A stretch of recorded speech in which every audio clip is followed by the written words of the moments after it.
9 अगस्त 2024 में ब्राजील की मकामी एयरलाइन विपास लिनहास 2283 हादसे का शिकार होकर आसमान से गिर गई, जिसमें 57 मुसाफिर और अमले के 4 अरकान हलाक हो गए। कैस्कावेल से साओ पोलो जाते हुए लैंडिंग से चंद मिनट पहले ये ATR 72-500 गिरकर तबाह हो गया। हादसे की वीडियो ने एविएशन इंडस्ट्री में खौफ की लहर दौड़ा दी, क्योंकि जहाज कभी भी आजादाना तौर पर नहीं गिरता बल्कि ग्लाइड करते हुए लैंड करता है। लेकिन इस तारे के गिरने की क्या वजह थी? हुकाम ने तहकीकात शुरू कर दी है। ब्राजील की एक मुकामी एयरलाइन जिसके पास ATR 72-500 त्यारे हैं, इनमें से एक त्यारा 9 अगस्त 2024 को हादसे का शिकार हुआ। ATR 72-500 त्यारे फ्रांस और इटली में तैयार किए गए और इसमें एयरबस की टेक्नोलॉजी भी शामिल की गई।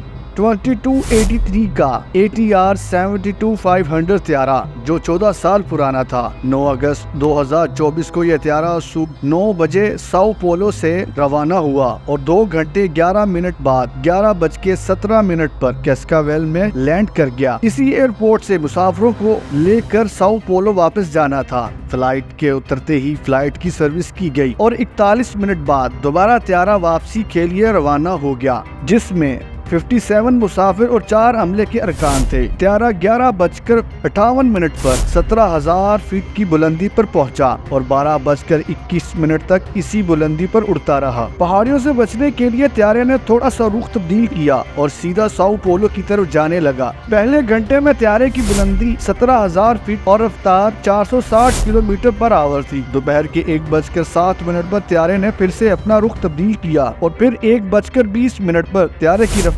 460 से 159 किलोमीटर फी घंटा हो गई, मगर 1:21 पर दोबारा 400 किलोमीटर फी घंटा तक पहुंच गई। मगर इस वक्त तक पायलट ने एयर ट्रैफिक कंट्रोलर को कुछ भी नहीं बताया था। त्यारा साओ पोलो की तरफ मुड़ना शुरू हुआ। जैसे ही त्यारा मुड़ा, त्यारे ने अपनी रफ्तार कम कर दी और त्यारा जमीन की तरफ तेजी से आने लगा और एक ही मिनट में त्यारा 17,000 फीट की बुलंदी से जमीन पर गिर गया। जबकि पायलट के पास इतना टाइम ही नहीं था कि वो एयर कंट्रोलर को कुछ बता सकता, लेकिन 12,000 से 17,000 की बुलंदी तक बर्फबारी की पेशगोई थी। बर्फ के जमने से त्यारा मुतासर होता है और इसकी रफ्तार को कम कर देता है, जिससे त्यारा कंट्रोल से बाहर हो जाता है। ATR 72-500 में परों और इंजन पर बर्फ जमने से रोकने के लिए डी आइसिंग सिस्टम होता है। अभी तक इस त्यारे की तहकीकात जारी है।